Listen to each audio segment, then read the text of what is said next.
Haribo.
This one?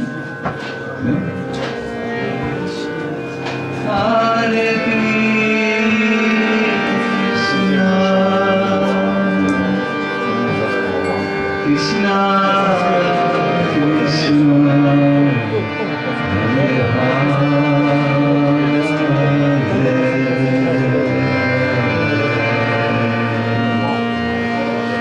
Hare Rama, Hare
To encourage all of you, because we just had a wonderful kirtan by our Kadamba Karana Maharaj, and we are all a little it's like a fresh, crystal clear stream of pure spiritual water which has gone through us. Now we will go a little bit in the meditative kirtan, and I would really request you that let this holy name just totally vibrate through you. Let it fill you up. Let it fulfill you completely. Turn to Krishna, as we have learned yesterday. Express your heart to Him. We have a beautiful melody, and I request you to sing loud. We need to put the harmonium a little louder, dear Prashanta. Okay, now please everybody. Hare Krishna, Hare Krishna. A little bit more from the heart, please. Krishna,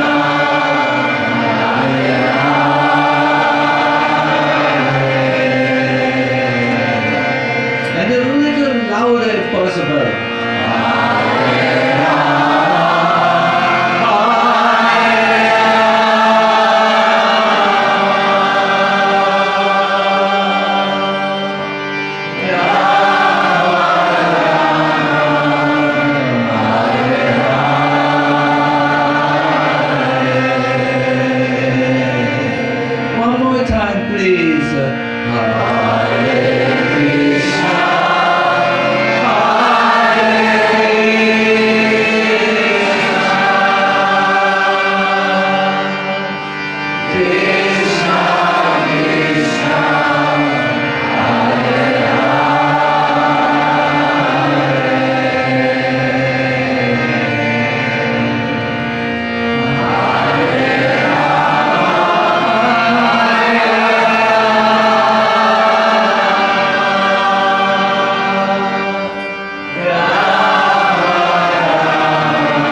Krishna, Hare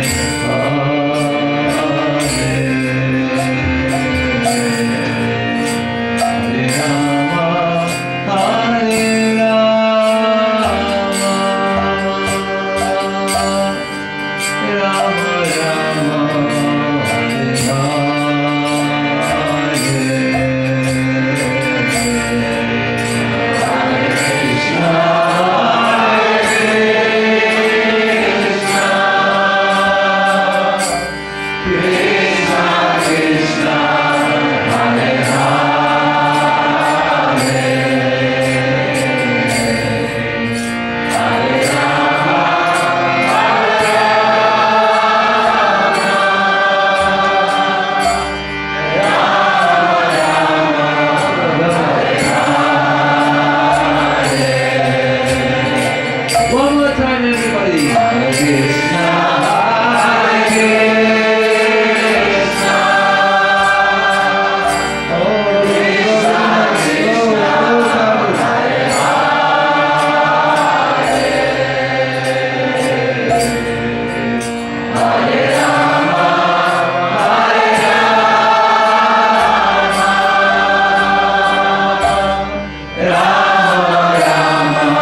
Molto idea.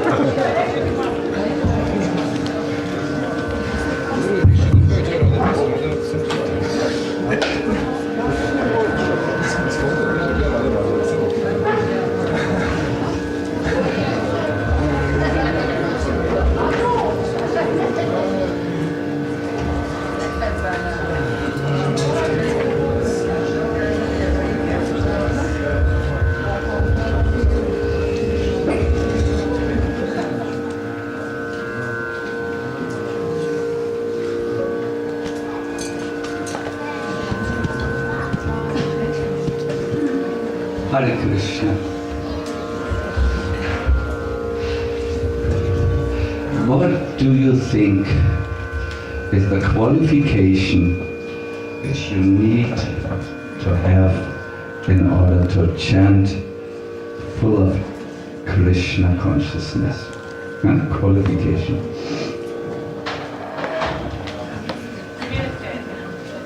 What?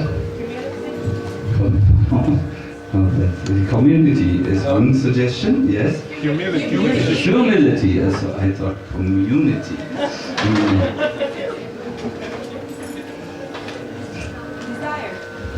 Desire. Qualification to chant, to lead a life of ecstasy, Christian. That's a good question, no?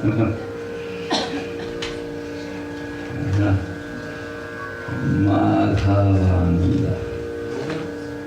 Mona? Lola, I thought Mona means to be silent.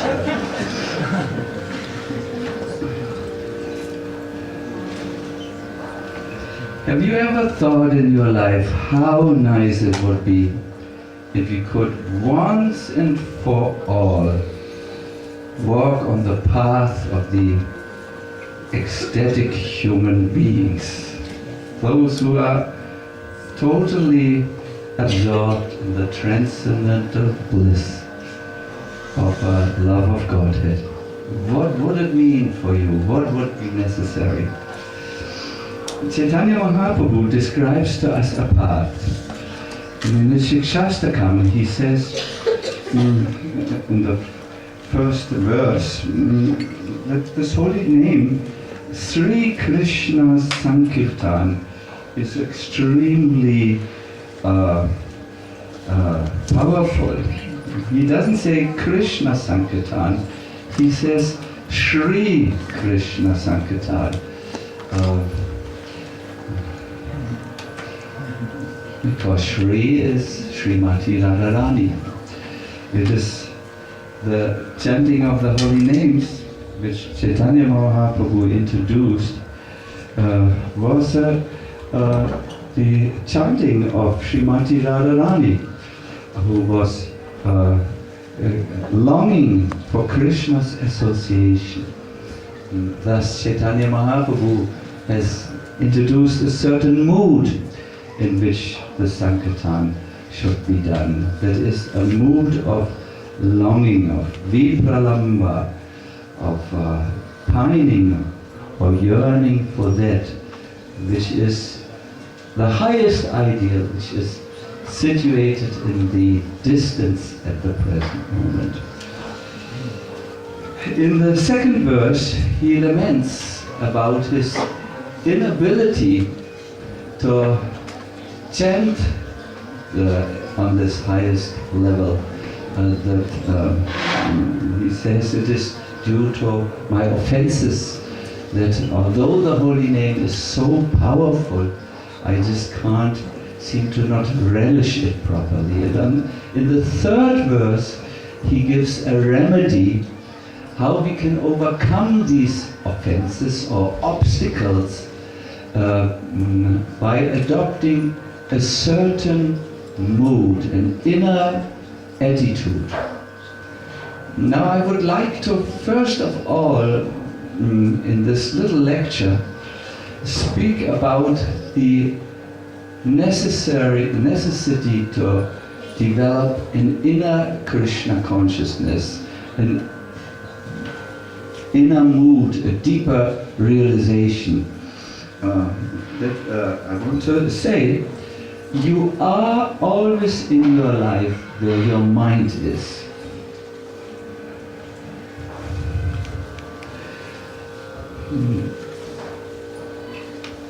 Think of a college student who is studying in the college, but who is thinking of holidays. He is not really in the class. He is thinking of, he's somewhere else where his mind is, maybe at a beach in Greece, with nice blue water and wind. But he is not there in the classroom, and he has little or no benefit of what that goes on in the class, because he is really in somewhere else.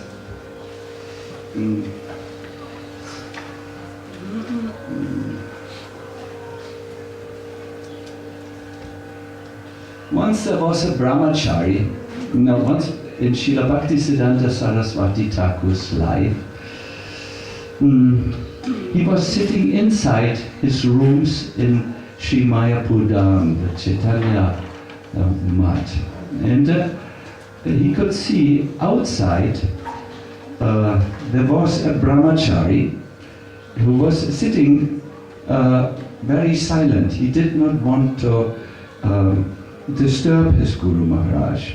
So when some people came in to the room of Srila Bhaktisiddhanta Saraswati Thakur, he said, "Tell the brahmachari to stop talking so loud." So the people looked outside. There was this brahmachari sitting there in Monam in absolute silence. And they came back and said, maybe there was someone who talked very loud, but now there's only one person who sits there under this jackfruit tree. Yes, that brahmachari. Tell him he should finish the noise in his mind. It's so loud. Can't concentrate. So the devotees went outside and said, "Sorry, but Guru Maharaj, we see you are silent, but Guru Maharaj says you should stop the noise at least for 1 minute." And the brahmachari flushed, and he quickly went up and excused himself and went away. So later the devotees asked, "What was that all about? He was so silent." And Srila Bhaktisiddhanta Saraswati Thakur said he was constantly talking in his mind. You are where your mind is. There is an example in Chaitanya Mahaprabhu's Leela. He was going to South India, and on Lord Nityananda's repeated requests, he took one servant with him, Kala Krishna Das. Mahaprabhu wanted to travel alone because he did not want to take care of another person. But when he was repeatedly requested by Lord Nityananda and other devotees, he agreed to take this brahmana with him. They came to an area where a tribe lived, the Bhattadhari. And these tribal people used to increase their followers by sending their ladies to entice, speak and discuss with any stranger who came through. And these ladies were told to talk very sweetly and full of promises. Could you come with us, and there will be great enjoyment in our village for you. So Kala Krishna Das followed one of these ladies into the village, and Chaitanya Mahaprabhu when he looked for the servant, found him absent. He immediately went to the village and addressed the man. Why have you taken a servant from a sannyasi, a monk? You give him back. And he went very strongly to Kala Krishnadas and said, come with me now. And Kala Krishnadas left his Maya and he went with Chaitanya Mahaprabhu. The Bhattadharis were very agitated and they saw the supreme influence of Mahaprabhu and attacked him with raised weapons. But by Mahaprabhu's incredible Shakti, all these weapons turned against those who wanted to use them. That's not so much my point. My point is, how could Kala Krishnadas, who had the personal association of Gauranga Mahaprabhu, fall into this trap? Again, the answer is given. You are where your mind is. It is so important to purify the mind and the heart that Srila Prabhupada says in very certain terms in the second canto of the Bhagavatam. The whole point, he says, of the Vedic culture, the whole point is to purify the impure mind of the living entity in the matter of his eternal relationship with Krishna. In other words, you need to come into this mind. You need to bring into this mind the Krishna consciousness. I have listened to a very, very stimulating lecture of His Holiness Kadamba Kanana Maharaj, and maybe he will tell more about this point in the coming days. And there our Maharaj has said that we as human beings are situated between our nature, that what comes natural to us, and our culture, that what we have adopted as an expression. For instance, we follow here a certain tradition, the Gaudiya Vaishnava tradition, and we express our love for Krishna not by singing Hallelujah, we chant Hare Krishna. It is, well, Hare Krishna is beyond culture. Let us take this away. But we dress in a certain way, we have certain hairstyles, adopted certain clothing styles, at least those who live in temples, and so on. A certain expression, no? But there's our nature. If you want to become Krishna conscious, you must bring that Krishna consciousness very, very deep inside of you. You must bring it into your heart. It's not enough to bring it into your style, into your external following of something. It must be so deep in the heart that even in the desert, when you are all alone, you will turn to Krishna and chant His holy names. Well, very, very, very important point. If you don't convert your mind to Krishna consciousness, you will stay in this for a short time. One of my godbrothers said, "Oh Maharaj," he said, "every morning I wake up as an atheist." Meaning the old nature comes through. And I said, "What are you doing, Maharaji?" And he said, "Every morning I have to preach to my mind." That it gets converted again. It is a struggle which we have to do, and the struggle or the important battle will be fought inside of your heart, not outside in the outside world.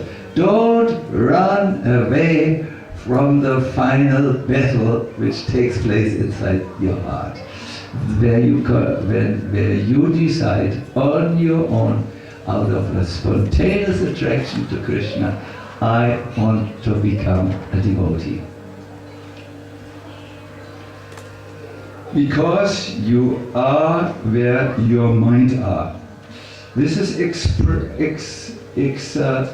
this is especially important when we sit down for our final test. What is the final test? When we are in the driver's license? No. What do you think? The moment of our death, correctly. There it is said by our Lord Himself in the Gita that whatever is the state of your mind, that will be the state of your being. Sada tat bhava bhavitaha. No? Where your bhava is, your inner mind, there will be your bhava, your being, your state of existence. Because you are where your mind is. Hare Krishna. In that shloka, Prabhupada gives a beautiful explanation of how important the mind is in the development of our Krishna consciousness. He speaks of the gusanicha. The gusanicha, that is a caterpillar, will be walking in the ground. He will eat leaves. He will talk gusanicha talk, caterpillar talk, and so on. But one fine day, he will go into a cocoon, and because he has a dream. He has the dream to fly. He has the dream to drink the juice of flowers, to be a free roaming being of the air, and he will transform from an ugly caterpillar into a beautiful butterfly. Why? Because there is, I don't know if all the biologists would agree with this, but this is a poetic expression. There is some other idea in him. Similarly, Prabhupada says, if you practice Krishna, thinking of Krishna within your mind, then at the time of death, you will turn into an associate with Krishna and join him in the spiritual world. But my dear devotees, that's not a matter of hairstyle or a clothing style. It's a matter of how you train your mind, because you are where your mind is. I think at the end of this lecture you will dream of this sentence. I'm sorry, but I want to make a certain point, and you will see soon why it is so important to repeat this. My dear devotees, when we think of humility, real humility, which is not just chic or in a movement, oh yes, I'm humble, he's very humble, but a real humility which has reached your mind, that you are really, then you need to know how you train your mind, because you are where your mind is. Real humility is some quality which is absolutely necessary if you want to turn to Krishna and put Krishna onto the throne of your heart. Someone who's humble can remember Krishna and be Krishna conscious.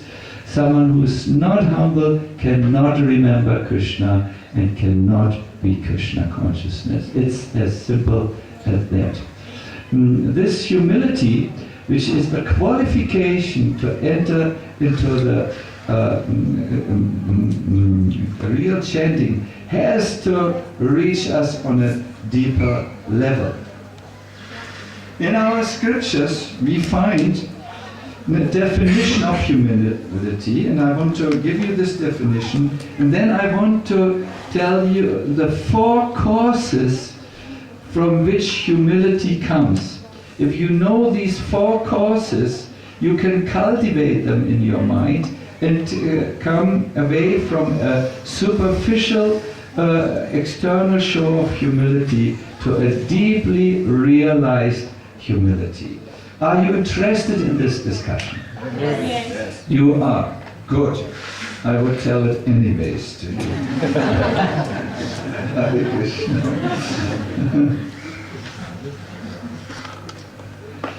humility is a feeling that makes even a qualified person bow down and feel inside unqualified or wretched. It's, in other words, not an external show. It's a feeling where even a qualified person can feel himself very wretched.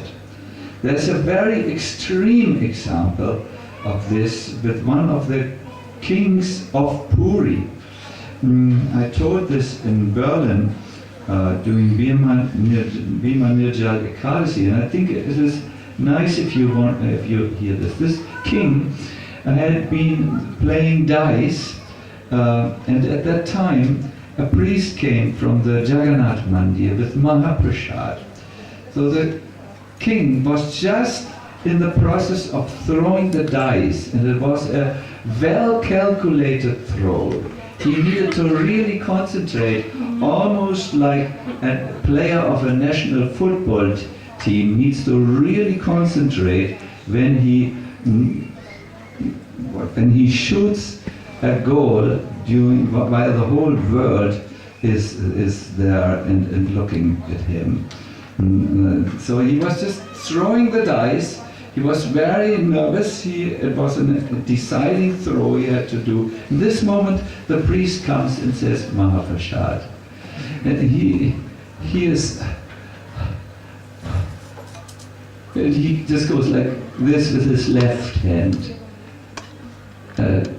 while he remains absorbed in throwing the dice. So the priest sees the king wants to take Mahaprasad with his left hand, the hand which he uses to clean himself and do the muchi activities. I'm not going to give him the Lord's prasadam if he is so disrespectful. And he takes the Mahaprasadam, goes to the temple and meets his other priests, and the priests write a letter and say, King, you are very disrespectful. The priests of Lord Jagannath have decided to not send you any longer Mahaprasad. So meanwhile, the king is in his inner rooms.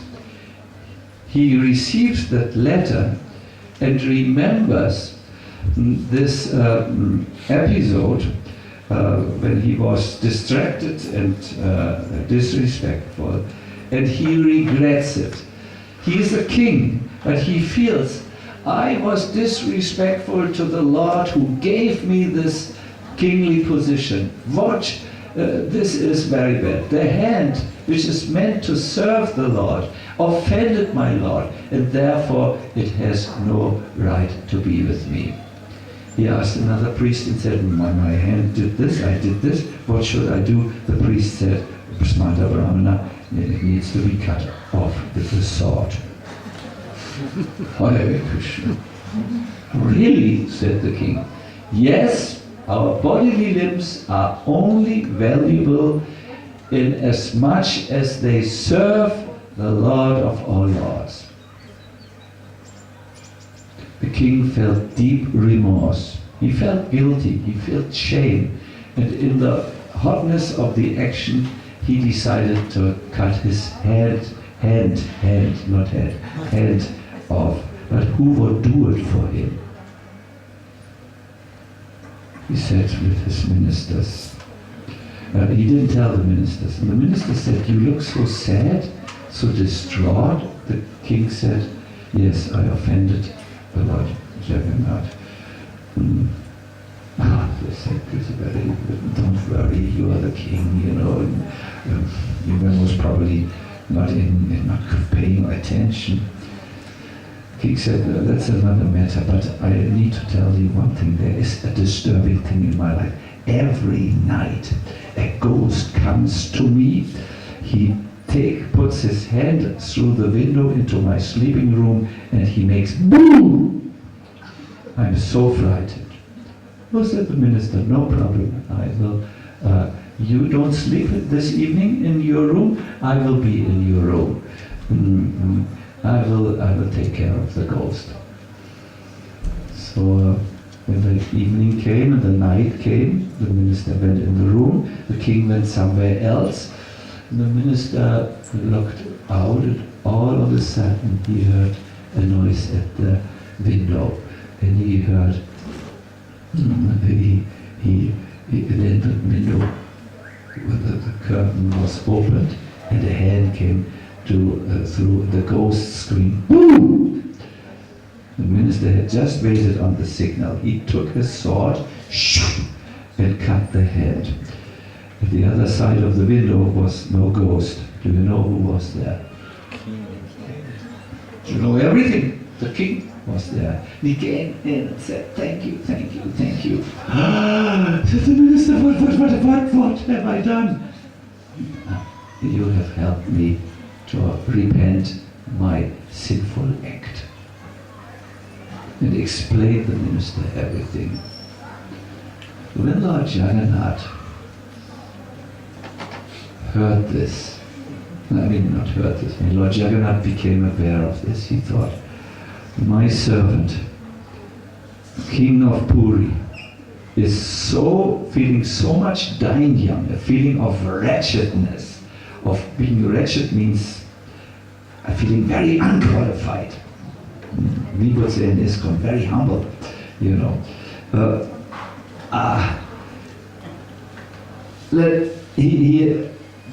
that's all right. And he told to one priest, when the morning comes, you go with a big thing of Mahaprasad to the king. He's repentant. So the priest came, and the next morning the king was there, and he said, Mahaprasad from the Lord. And when the king heard this, he extended both of his arms like this, Jai Jagannath. And as he came closer to the Mahaprasad, his left hand grew back. And he had two hands. The king was saying, Hari Hari! Hari Hari! Yes, something like this. He said it louder with more emotion. And grabbed the Mahaprasad. And this hand, which according to the source where I've written was an illusory hand, in other words, Lord Jagannath had just played out this, what I've told you about the ghost and the hand which was cut off in a dream-like situation, in an illusory, hallucinational situation.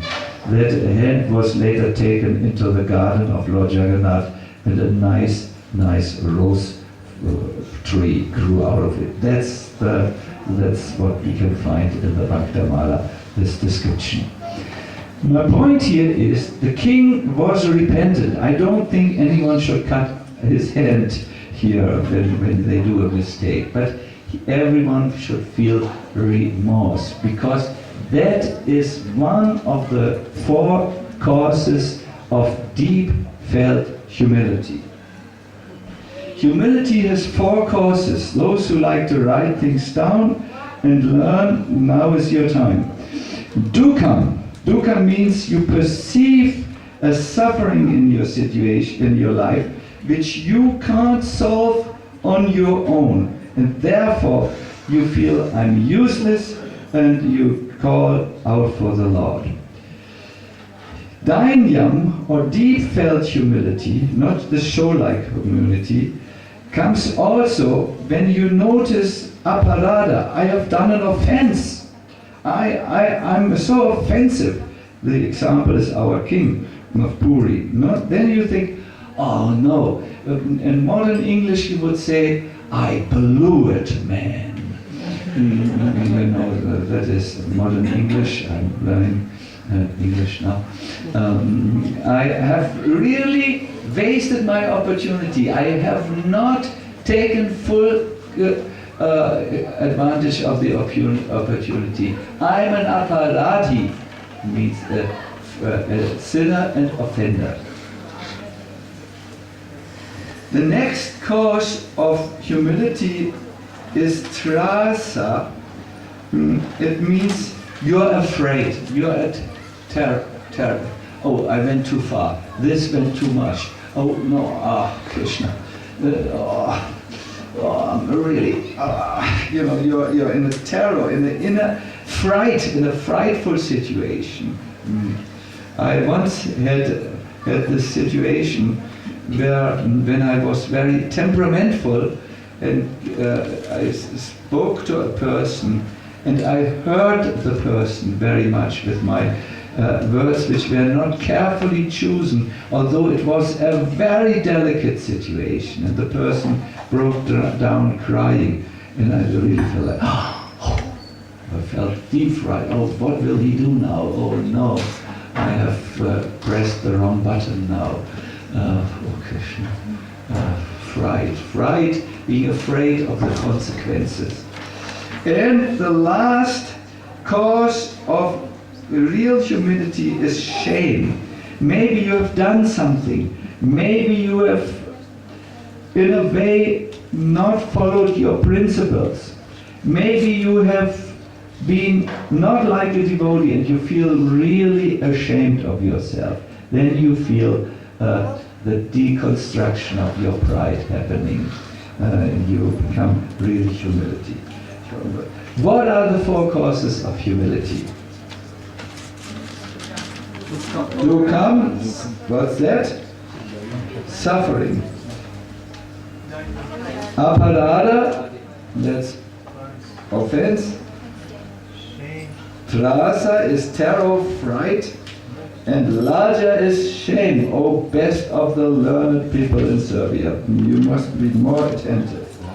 When someone suffers, he turns to God. It is said, there is no faster chariot to the Lord than misery. I know this. I have preached to many of you, and then out of misery, many have turned to the Lord. But when everything looks so rosy, so nice, and it's not so easy.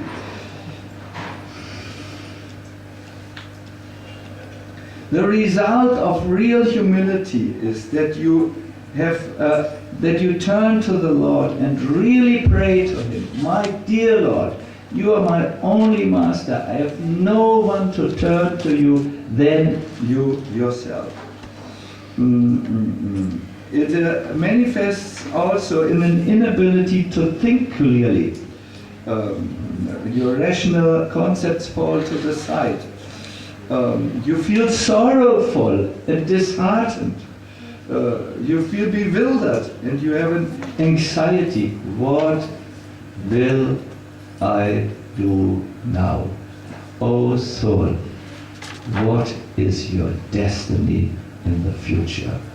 At that time, when you have nowhere else to turn to Krishna, you are ready to finally surrender to Krishna in real honestness. What you can see here is we are not talking about a fashionable, oh, you're so humble, Prabhu, this type of thing. Oh, I'm so humble now. We are talking about something which happens in the mind, in the inner mind, because you are really where your mind is. I have seen many so-called, I was once next to a very famous Swami in India. I will not tell you his name, he's not from our movement. So he was sitting there, and I had a very bad back, so I used a cushion like this to sit a little high. Now this Swami was represented, was known as a very humble person, but I was sitting very high, higher than him, and he looked to me many times, and then he said, like, I never forget this expression, it came like, you sit higher than me. I should say it in slow English pronunciation, you are sitting higher than me. And he said, sorry, I have this back problem. You sit higher than me. And I said, no problem. Don't need to sit on this. Why did I sit on this? And I put it away and said, properly to have peace at least in a public lecture. That's necessary amongst Swamis, at least in the public lecture. So this was very, very, very, it was telling something. I've often told you what one of my good friends from the Himalayas says. He once, when spring came to two yogis who had sat in the cave to meditate since many, many years. They were known as saintly persons. And they had meditated the whole winter, and now spring was there. They had put the straw on which they rested before their caves, so that the sun could dry the straw and make it more straw-like, more better, for resting.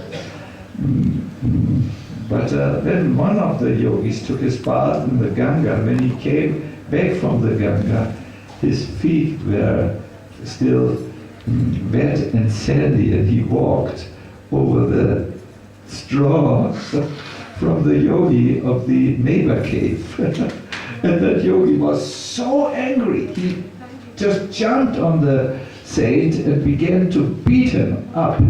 And soon both of the yogis were shouting offenses at each other. So my friend had seen this, and he crossed the Ganga and he to separate the two saintly persons. They looked at each other. They looked into each eyes, and they began to cry. "Oh, why are you now crying?" said my friend.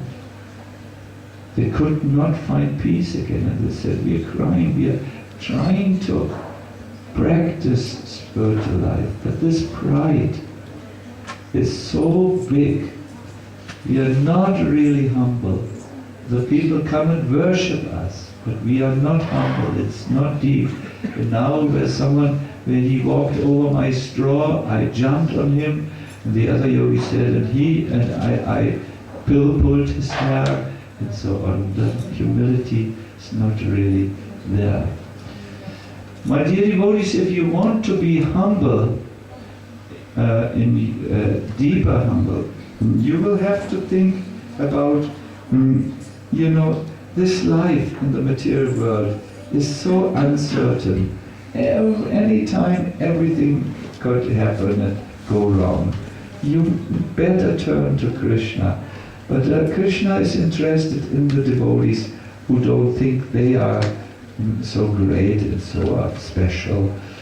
He wants a humble expression, and someone who turns to him in helplessness, someone who really feels dying young, and so on. And this can only come in the heart when you sincerely think about your life.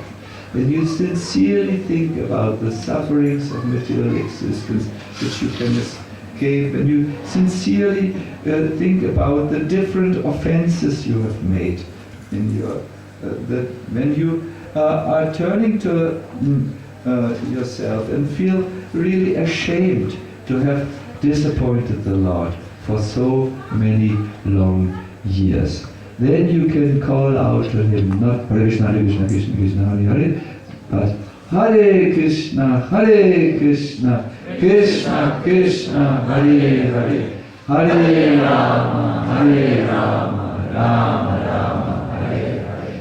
The Lord waits for the sound in your chanting. The sound should be the humble sound. Then only he will see, he has understood his mistakes, and he wants to now correct his mistake by turning to us. What do you think?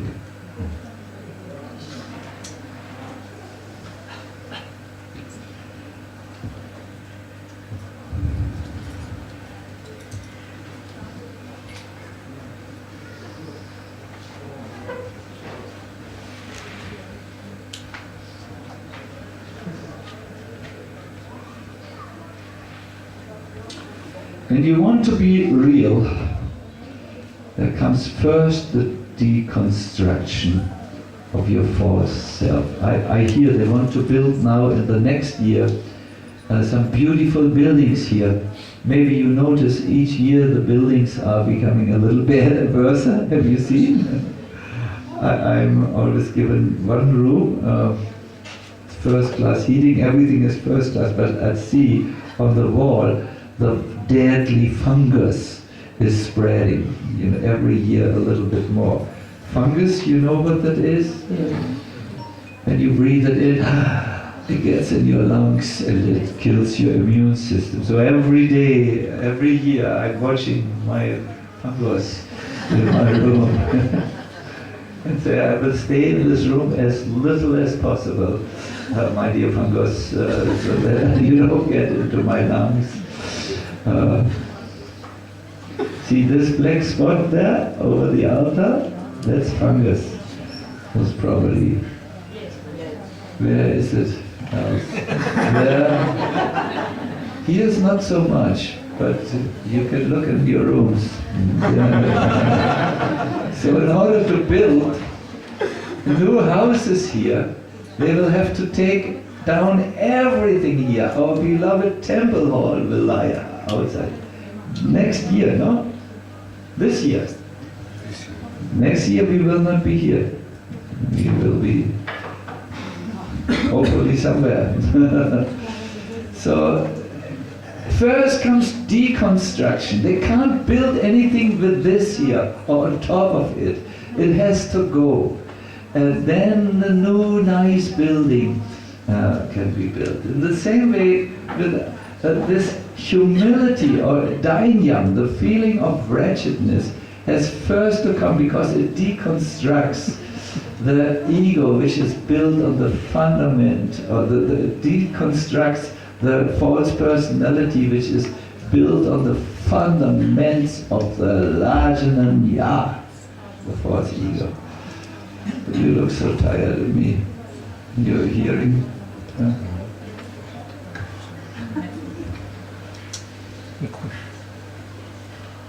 Therefore, my dear devotees, in a spiritual life there is one practice. It is called Bhuta Shuddhi. Hari Bhakti Vilas says Japa, Tapa and Yagya will not be successful without Buddha Shuddhi. That is, Buddha Shuddhi, purifying yourself from the wrong concept. What it means for us Vaishnavas is to sincerely pray, my Lord, I am your eternal servant, but I've forgotten you. My life has become so complicated because I've identified with the body and mind since time immemorial. Now, by some great fortune, I've been released from this illusion. I'm turning to you as your sincere servant. Buddha Shuddhi. You can find the exact Buddha Shuddhi mantras in appropriate literature. There are books out which carry these mantras. So it is, but the idea is, let us practice this dainyam on the real platform. Let us think about our life and understand we need mercy, we need help. And then it will not be just an external words, I'm so humble, so humble, so humble. Please forgive my offense. When I come to England, everyone greets me, please forgive my offenses. And I ask, what offenses? We just met. No, that's what we learn. We have to say when we greet someone. Why? Because we have to be humble. But some reality should be there, no? That's what we do here. Must be real. If you want a real life, first become real. Sorry. I'm a little bit in the preaching mood. I had a very intense telephone call. So I will now be a little bit more peaceful. Good, Prabhus. That's all what I wanted to say. We have brought a very nice kirtan with us to sing with you, but I want to see, are there any questions regarding this? Govindanandan, Govindanandan, Reti. What is the difference between fright and shame that brings us in a state where we feel humble, and fright and shame that bring us to the state of low self-esteem? Krishna, Krishna, Krishna, Krishna.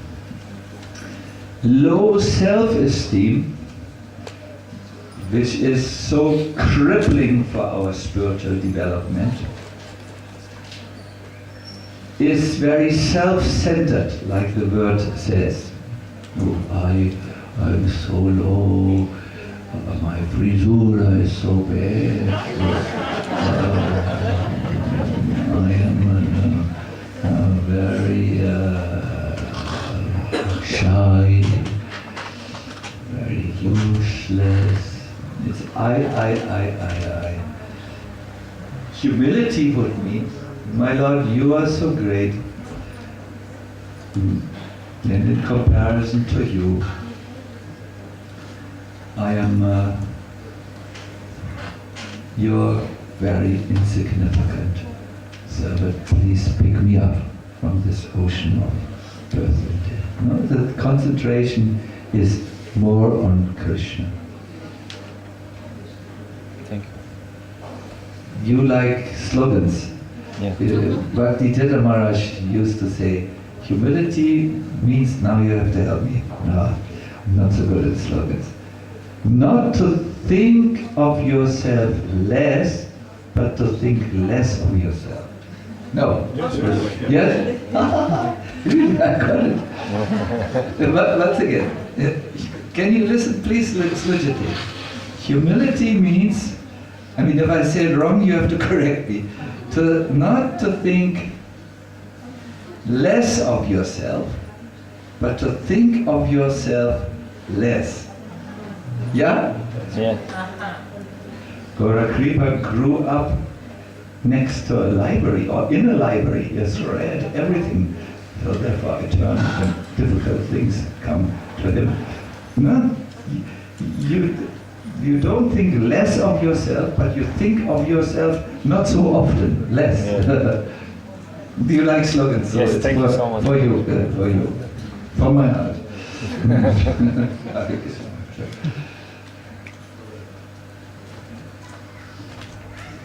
Yes, Gaura Kripa. Thank you very much for a great lecture.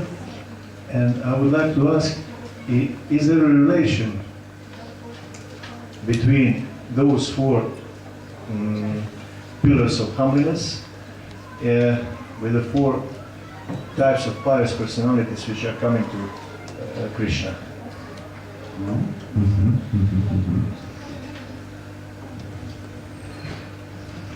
So is there a relationship of these four pillars of genuine humility because the explanation to the four pious people who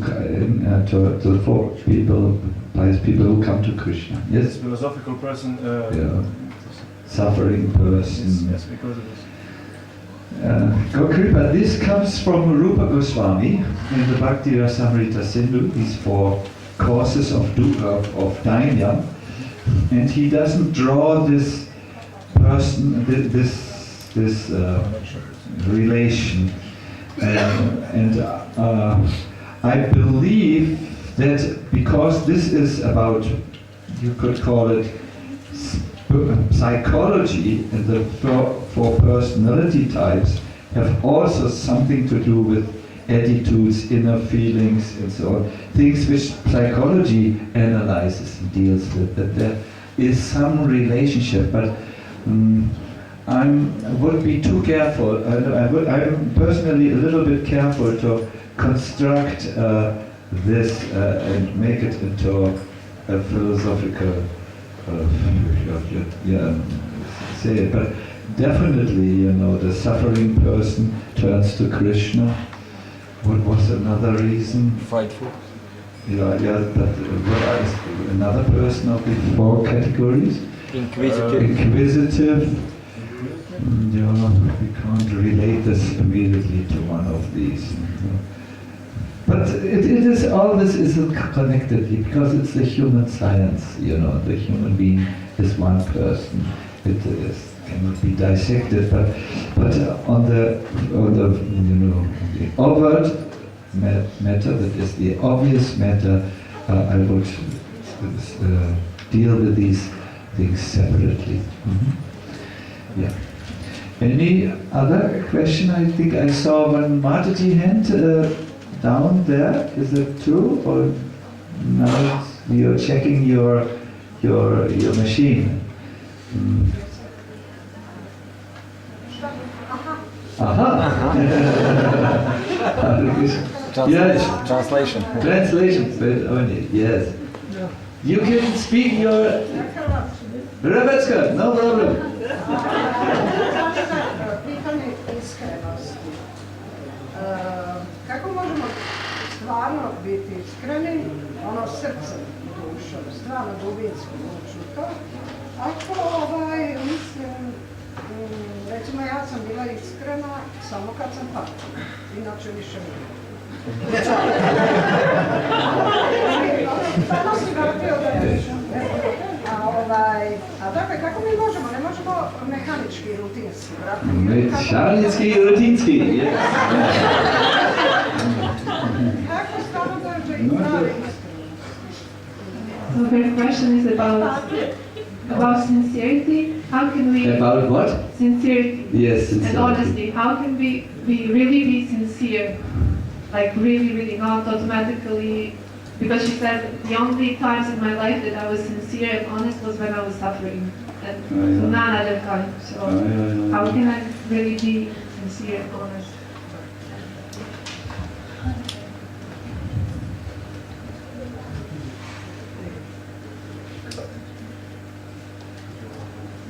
Undergo the risk to have association with sincere people.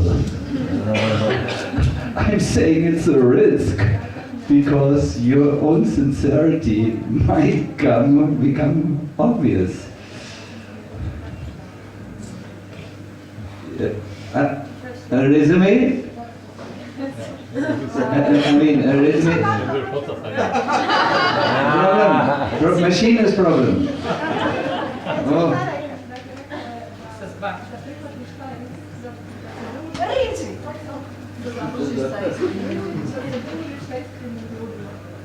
A gdje su? Where are these sincere people? His Holiness Kadamakana Namash.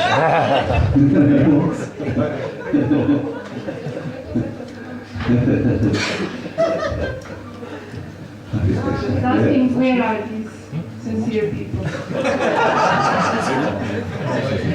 I'm answering His Holiness Kadamakana Namash.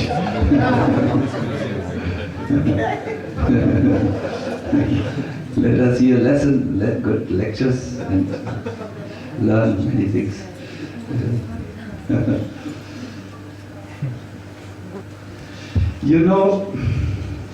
This is a good question which you have asked. I'm sorry that your machine is not working, so most probably you can't hear what I will say. But what I did find out in my life, have you all understand? Our Mataji, Gospoja is asking, where are the sincere people, please? You have all laughed about the question, but it is a question which should make you trembling. Mataji is asking, is not satisfied with our level of sincerity. I would like to say one thing from my personal experience. I have always experienced that listening to lectures of Srila Prabhupada puts me in such a good space for Krishna consciousness. Because he is, he is so absolutely integer. And I think there are many, many, many integer devotees in our movement, but he's so realized, integer and realized, so that when he speaks, it just gets to you so loud and so clear. And I have one experience I really would love to share with you. We had finished our USA tour, Gokrishna and myself, and both of us were shaking. A lot of service, less sleep, impossible schedules, so many lectures a day, and so on. We were really, I suffered a little, anyways, I was finished, and it takes a long time before Sacinandana Swami is really finished, So I was really finished. And then one of my godbrothers had made a movie. It is called Hare Krishna, the movement, the mantra, and the Swami who started it all. A movie which is playing in the movie theaters. It's not yet available on DVD because that will come when the movie theater time is over. But he gave me one copy which I had to send back after I had seen it. And we saw the copy. Gokrishna, Aditya, Narayan and myself on a little shaky laptop. It had one line in between. It was really a joke of technique, and it was really, we could obviously this white stripe between it. And this movie shows you Srila Prabhupada in the beginning days, mostly in the beginning days of founding ISKCON, how much he struggled, even a heart attack, in order to establish the movement for Krishna consciousness in the West, and how he had to, all his belongings were stolen at one time, and the American people were not very receptive in the beginning. He said, I was loitering in the streets alone, and then the movie shows there was this snowstorm, and there was so much storm in New York, I think, and you can just imagine Prabhupada had never seen snow, and now he had to fight his way through the snowstorm. And he did this. He had an open return ticket. He could go every day. And he went every day at one stage to the harbor, but he never took a ship back to India. He did not give up. And you ask yourself, what is moving Srila Prabhupada to stand his ground? And the only answer is real compassion for the fallen souls. And you see him, and he gives interviews, he talks, and you just see this, and then wow, he's so absolutely sincere. Gokrishna and myself, we could only talk for one day about this movie. Nothing else came to our mind. It was just so impressive, because any person is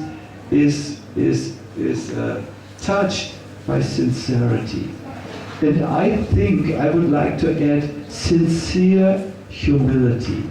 That is such a big force that it moves even the heart of God to give His mercy to His dear devotees. What do you think? Have we seen this movie in Serbia? It will soon come out. It's meant to be released in the summer. This is summer? August it is coming out. Our own Gaur Govinda was moving in this movie, filming or doing something. That's good. We must see. So my answer to your question, where are the sincere people? For sure there's Srila Prabhupada. You read in the books and it touches your heart. You will immediately feel it and you will feel, wow, yes, now I'm ready also. I got it. I will also live by this.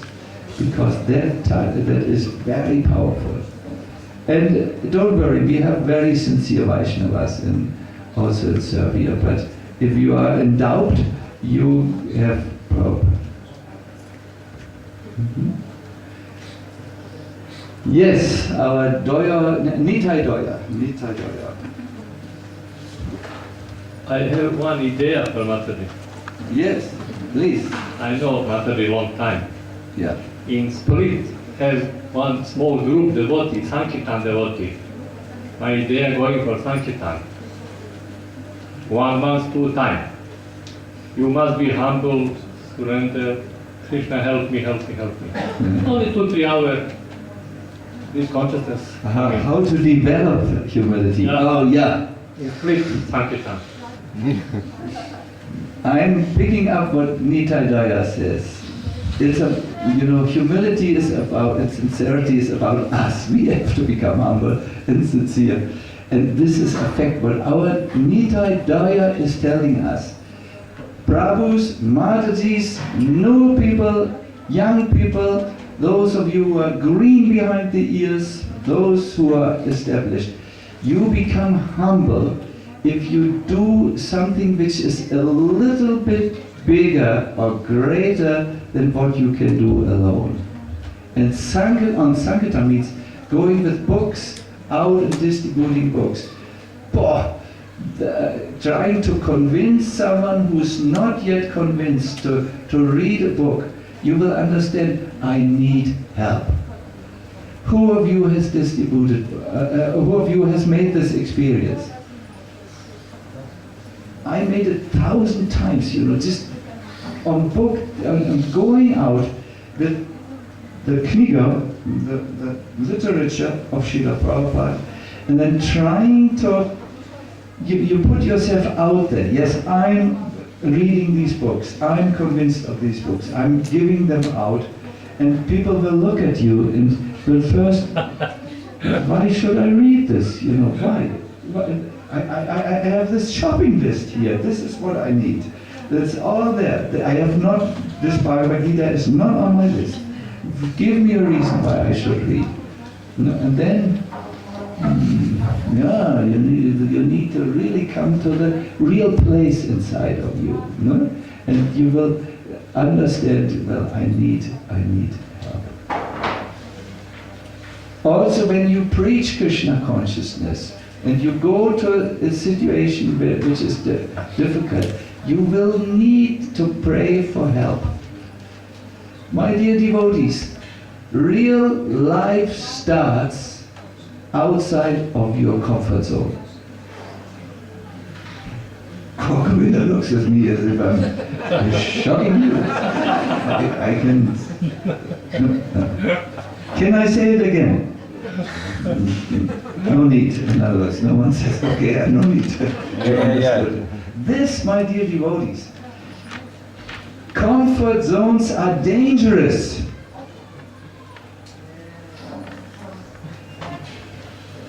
When you do something for Krishna, where you do a little risk, like spreading his movement, doing something, you need to pray to Krishna. Krishna will come to you. Ask any older devotees, they can tell you many, many, many illustrations of this. It is true. This we know.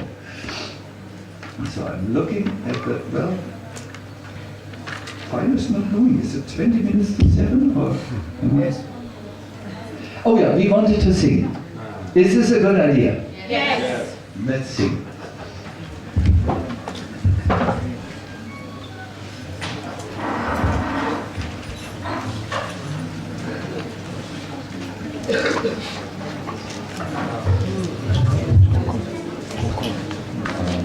ljudi koji se bave osobnim razvojem, pisanom knjiga, govori o tome kakav je loš utjecaj srama, stida, svih tih stvari.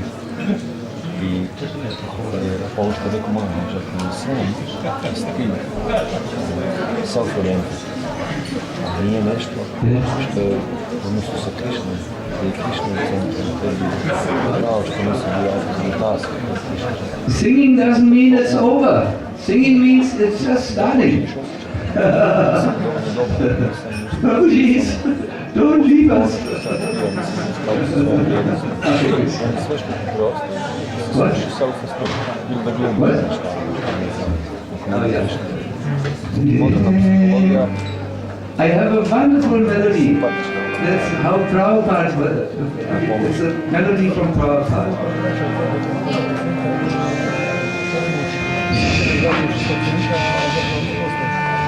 Nasi Dragi Bhakti. Bhakti.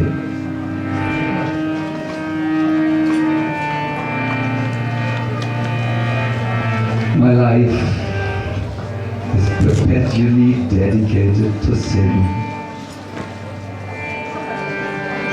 Oh, I can't do this with you. You are too loud. Okay, we will sing. Loud, let's be loud and noisy. Krishna, Krishna,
Hare Hare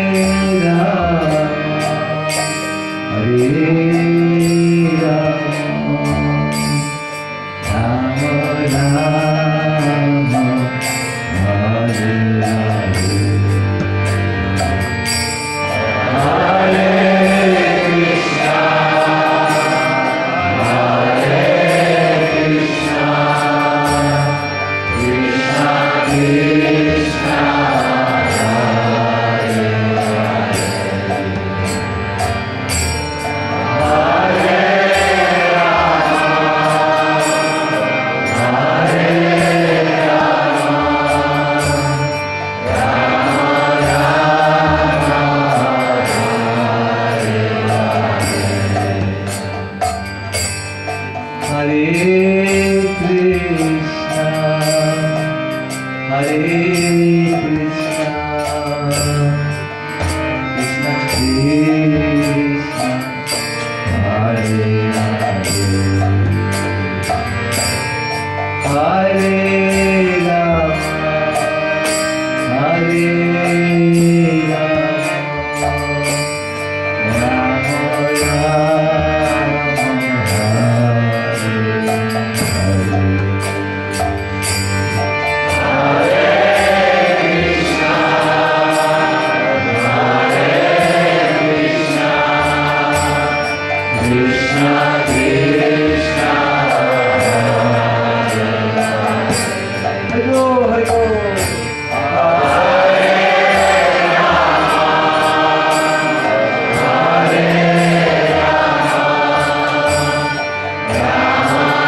I thank you very, very much You are a wonderful audience.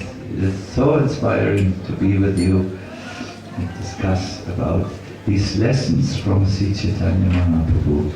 Thank you very much. I wish you a wonderful remaining day of your summer camp. I believe in a few minutes.